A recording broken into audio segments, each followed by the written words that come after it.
ఈరోజు ఎందుకంటే రాష్ట్రంలో ప్రతిపక్ష నాయకుడు బయటికి రావాలి. ప్రతిపక్ష నాయకుడు అంటే ముఖ్యమంత్రి తర్వాత పెద్ద హోదా పోస్టు ప్రజల పక్షాన ఉండి ప్రభుత్వం చేసే మంచి చెట్లకు మంచి పనులు చేస్తే మెచ్చుకోవడం, లేకపోతే సలహాలు ఇవ్వడం, అసెంబ్లీకి రావడం. ప్రతిపక్ష శాసనం అంటే అంత ముఖ్యమైన పాత్ర. అది మరిచి 14 నెలలు కుంభకన్నులాగా అసెంబ్లీలో ఫామ్ హౌస్లో, అసెంబ్లీకి రాకుండా ఫామ్ హౌస్లో నిద్రపోయి ఇవాళ మేము అసెంబ్లీలో మీరు చూశారు ఎన్నోసార్లు, అరే కేసీఆర్ నీకు 39 మంది బలం ఉంది, మా బట్టి విక్రమార్క 6 ఎమ్మెల్యేలు ఉన్న సిఎల్పి నాయకుడు ప్రతిరోజు వచ్చి నువ్వు మైక్ ఇచ్చినా ఇవ్వకుండా ప్రజల పక్షాన పోరాటం చేసిండు. ఆ పోరాట ఫలితంతోనే మా ప్రభుత్వం కూడా అధికారంలోకి వచ్చింది. నువ్వు చేసిన తప్పులన్నీ కూడా 6 ఎమ్మెల్యేలతో ఉన్న బలం ఉన్నా సరే నీకు 39 బలం ఉంది, ఎందుకు వస్తలేవని చెప్పి ఆ రోజు మా బట్టి విక్రమార్క సిఎల్పి నాయకుడు డిప్యూటీ లీడర్ శ్రీధర్ బాబు గారు కొట్లాడిండు. ఈయన 39 మంది ఉన్న 14 నెలలు మీ 5 సార్లు అసెంబ్లీ పెడితే రాలే.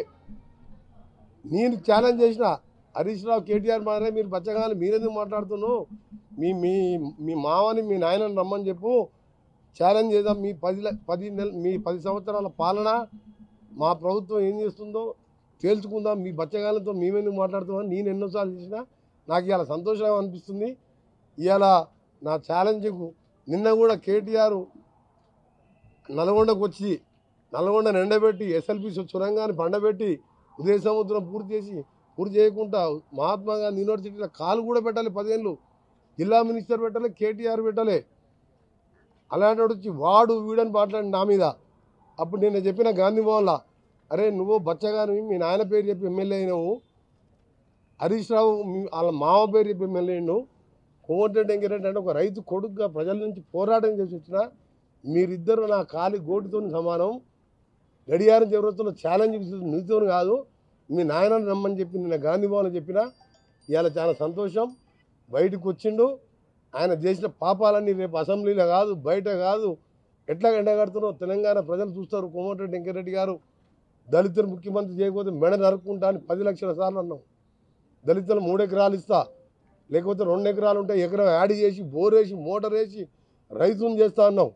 డబుల్ బెడ్రూమ్ నీ బిడ్డ అల్లుడు నీ గొర్రెల నీడ కట్టేస్తావు అన్నావు. ఎన్ని ఇల్లు కట్టినావు? ఉదాహరణ నల్గొండ కాన్సెన్స్ తీసుకున్నాం, 979 ఇల్లు కట్టి ఒక్క ఇల్లు కూడా గృహోపయోగం చేయలేదు.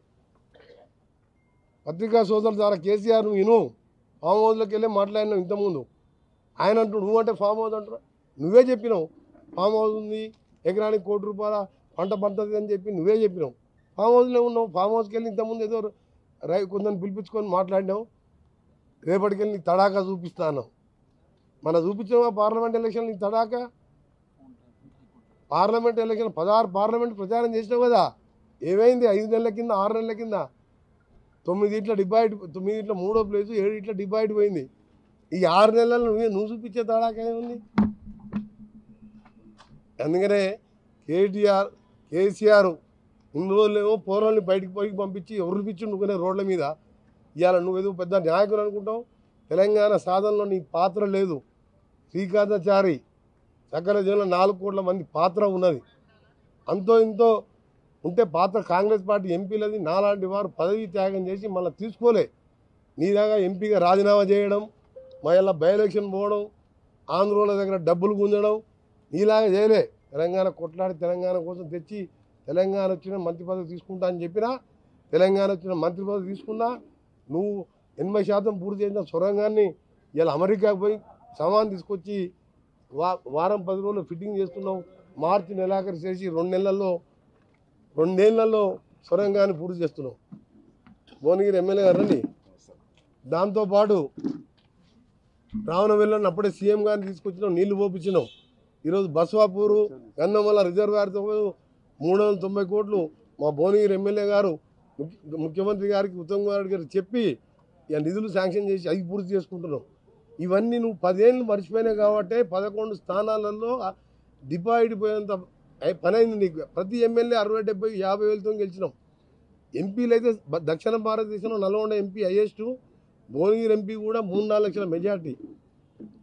14 నెలలకు బయటకు వచ్చి ఏమన్నాడు ఆయన మాటలు, ఆయన ఇంతకుముందు ఆయన అంట గంభీరంగా చూస్తున్నా నేను కొడితే మామూలుగా ఉండదంట. మిస్టర్ కేసీఆర్ దొంగ దీక్షలు చేసిన అలవాటు నీకు. నీ మాటలతో 10 ఏళ్ళు రాజ్యాన్ని వెళ్ళి ఇంట్లోకి వెళ్ళి బయటకు వెళ్ళకుండా దెబ్బ కొడితే మామూలుగా ఉండదంట, లేవరంట. నువ్వు 41 కిలోలు ఉన్నావు, నువ్వు కొడితేనే లేవరంటే మరి నేను 82 కిలోల పైన ఉన్నా, నేను కొడితే నీ పార్టీ లేస్తుందా? ఉంటుందా అసలు? నీ ఫామ్ హౌస్ ఉంటుందా? నీ ఫామ్ హౌస్ కూడా కూలిపోతుంది.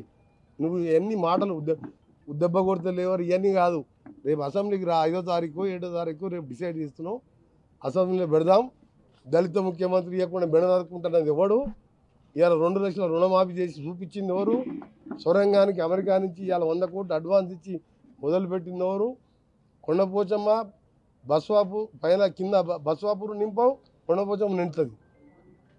మల్లన్న సాగర్ నింపుతావు, కింద ఆలేరుకు నీళ్ళు ఇవ్వవు. అంటే నల్గొండ నీళ్ళు మనుషులు కాదా?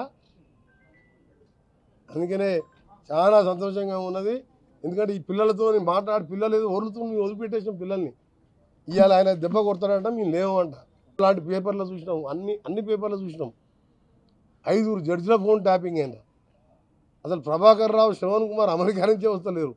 2 సార్లు ఒకసారి కేటీఆర్ను ఒకసారి హరీష్ రావుని పంపించి మీరు రాకురి, మీరు వస్తే మేమందరం జైల్లోకి పోతామని చెప్పి కేసీఆర్ హరీష్ రావుని పంపించి ఏ ఫ్లైట్లో పోయిండో ఆ రోజు నేను ఒక్కనే ఫ్లైట్ నెంబర్ బోర్డింగ్ కార్డుతో సహా ప్రూవ్ చేసిన.